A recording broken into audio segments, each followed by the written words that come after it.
na si Claire at nandito ako ngayon sa bahay nila at kasalukuyang kakwentuhan ng kanyang daddy na si Tito Robert. Si Tito Robert ay malapit ng mag-50s pero matipuno pa rin. Siyempre, at gwapo rin naman. Dahil close na nga ako sa pamilya ng best friend ko, ay kampante akong makipagkwentuhan sa kanila. Dahil itong BFF ko ay hindi ako masyadong pinapansin ngayon at busy sa mga bisita niya na kanyang mga kaopisina. Kaya naman itong si Tito Robert at ang lolo niyang si Lolo Freddy ang kausap ko dito sa ngayon. Buti na lang talaga at wala pa kayong nobyo ni Claire, sambit ni Lolo Freddy.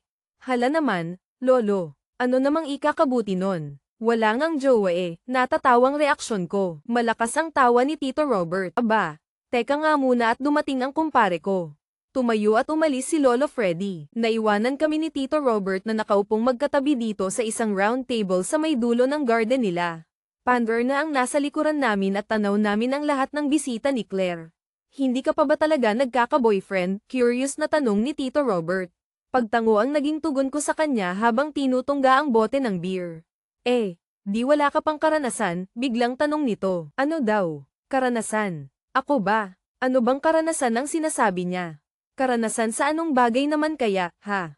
Anong karanasan po? Pagtatakang tanong ko. Napalakas ang pagtawa nito. Sa pagpapaligaya, diretsyong sambit nito. Hala si Tito. At bakit naman ganito ang tanong niya sa akin? Wala ngang jowa. Paano magkaka-experience sa pagpapaligaya? Natatawang tugon ko sa kanya. Sunod-sunod na uminom ng kanyang beer si Tito Robert. Halata sa mukha niya ang pamumula. Marahil ay nahiya siya. Biglang binalot kami ng katahimikan habang maingay naman ang lahat ng bisita. Naging busy na lang ako sa aking phone, ngunit ilang minuto pa lang ay natamba ang empty bottle ni Tito at nahulog sa ilalim ng table. Yuko na sana ako para damputin, ngunit inawat ako ni Tito at sumenyas na siya na daw. Yun nga lang, paano? Tatayo sana ako para makuha niya, pero inawat din niya ako at nabigla ako nang lumusat siya sa ilalim ng table na nababalutan ng mahabang red tablecloth. Nagulat ako dahil nakasuot ako ng mixing dress, at ramdam ko ang pisngi ni Tito na dumadampi. Ngunit naramdaman ko rin naman na inabot niya ang bote na nalaglag sa ilalim ng table. Medyo natagalan si Tito at hindi ko alam kung bakit, kaya medyo sinilip ko siya at itinaas ng bahagya ang tablecloth. Nanlaki ang mga mata ko nang maramdaman ang pagdampi ng labi nito dito. Mahinang, Tito, ang nasabi ko sa akin at napangiti. Ang bango-bango mo naman, bulong niya sa akin. Napalunok ako at sunod-sunod ang pag-inom ng beer. Naramdaman ko ang kanang kamay niya na inilagay niya sa ibabaw ng kaliwang hita ko.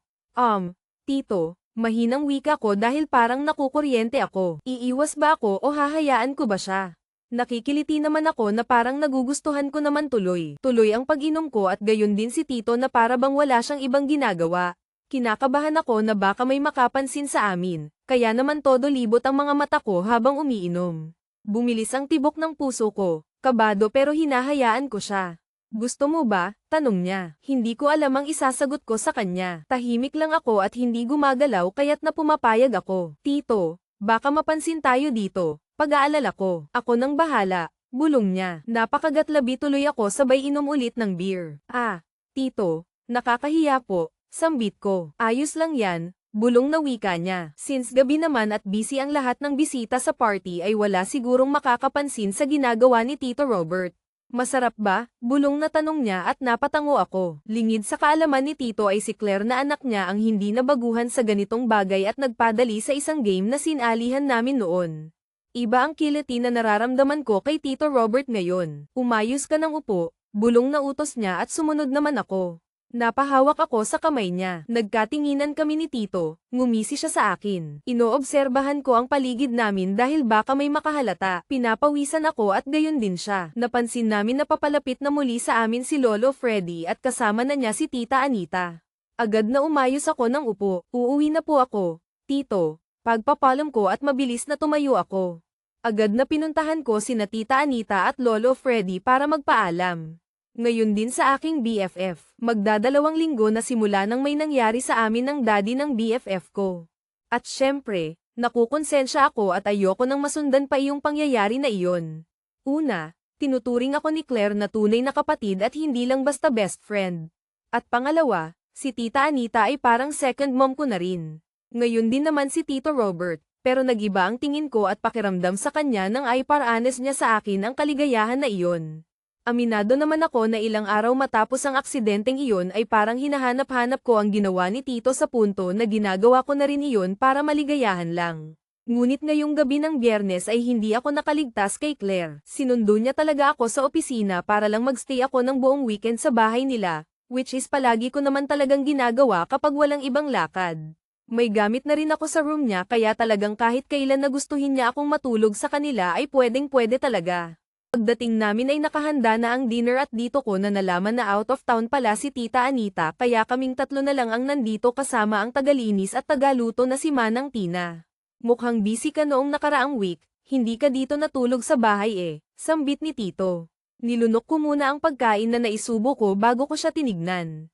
Nang magtama ang mga mata namin ay napaiwas akong bigla dahil iba ang tingin niya sa akin. Yes Tito, about work po kasi, nakangiting tugon ko. Baka nakipag-date ka lang, pabirong wika naman ni Claire at nagiba ang tapon ng tingin sa akin ni Tito Robert.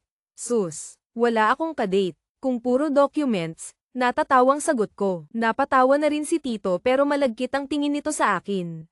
At ano kaya ang sandali simula ngayon? Malamang kapag nasolo niya ako ay wala na naman akong kawala sa kanya.